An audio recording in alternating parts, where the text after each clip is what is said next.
warm welcome to everyone gathered here today. This is yet another electric assist bicycle, specifically the Engwe L20 Boost model, which I personally chose from Engwe's lineup in a bit of an unusual way.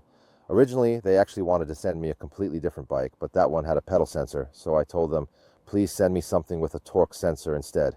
And then there were several versions. There was this cargo bike, so I said I couldn't do anything with that. So in the end, this L20 Boost fell out of the story.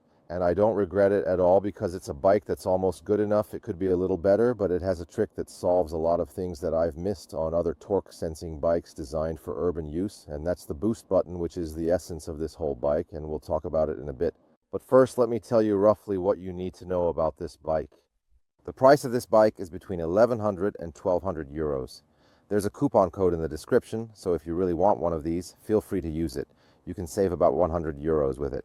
But actually, I've always had a bit of an issue with this whole fat tire thing. So this is, 20 inches, 4 inches wide.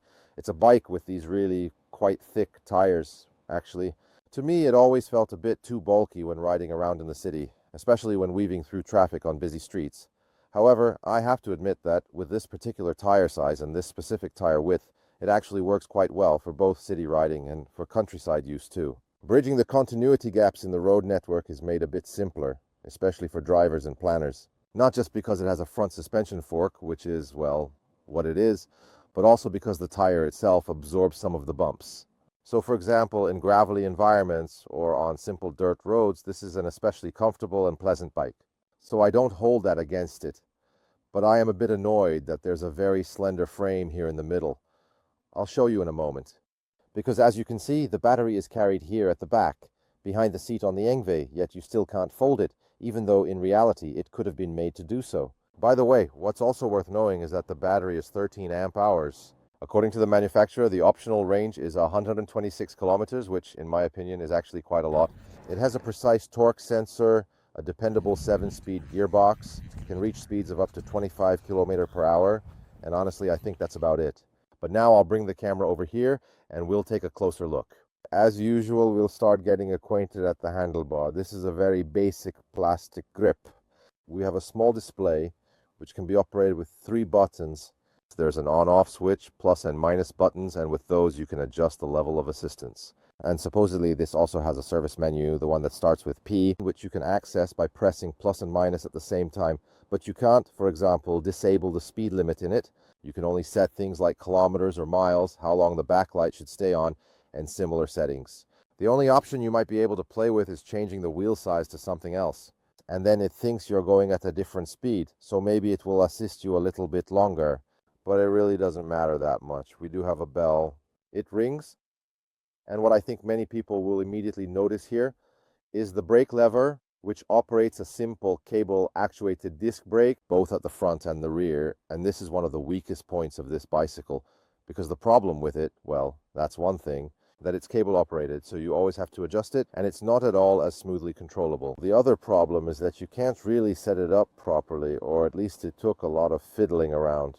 So here you have the brake itself and the disc, and the thing is, before you actually go ahead and put on the fender, it's worth adjusting the brake beforehand, because afterwards this spacer, which keeps the fender away from the tire, you have to tighten it here with this screw, but this same screw also clamps the brake together, so when you're putting it on, it's already being tightened together.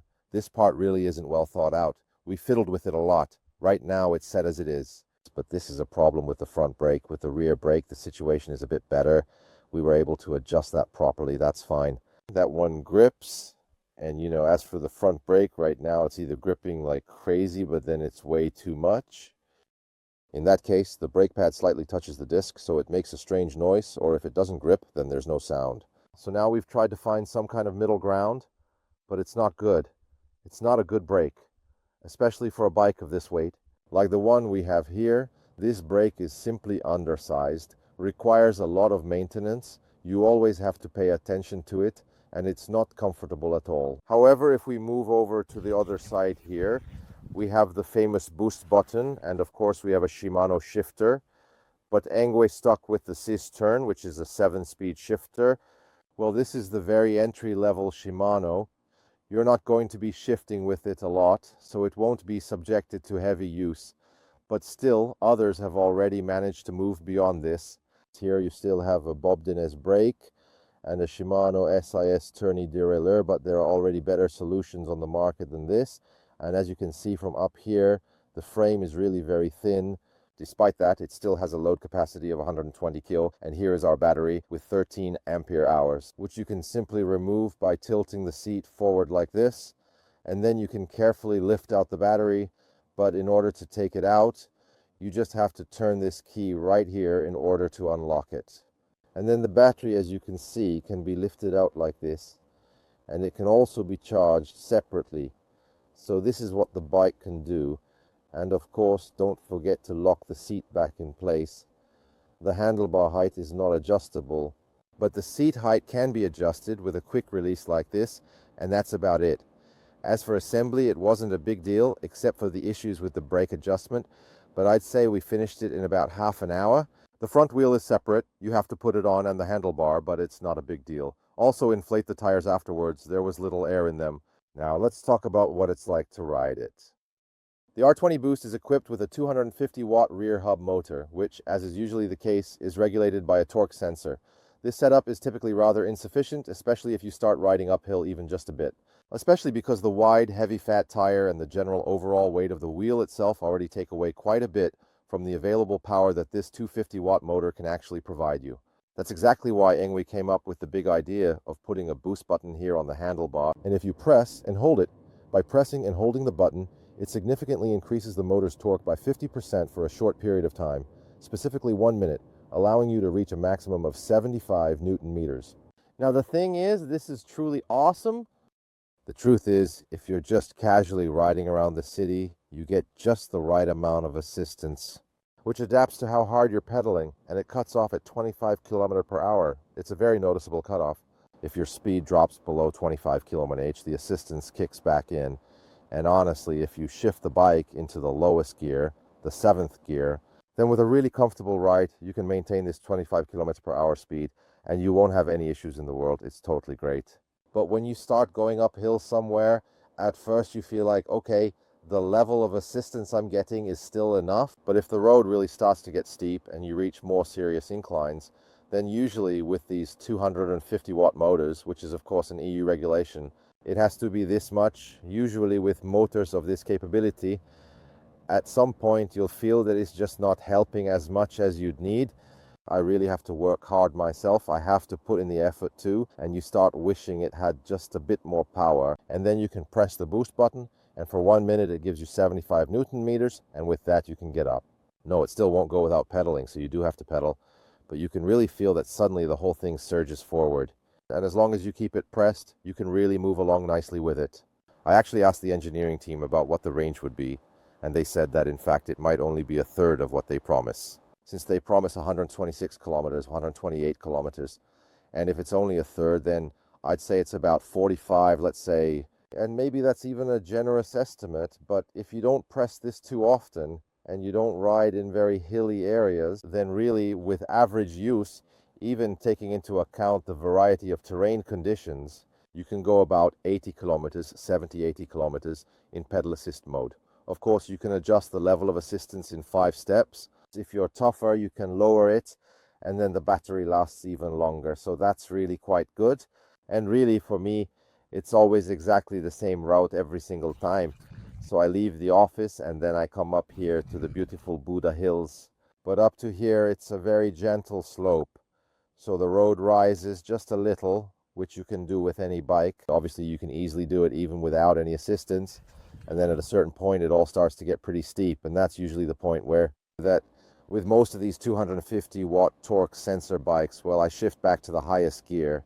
And then I can nicely get up there at 8-10 km/h, not killing myself, just getting to where I want to go.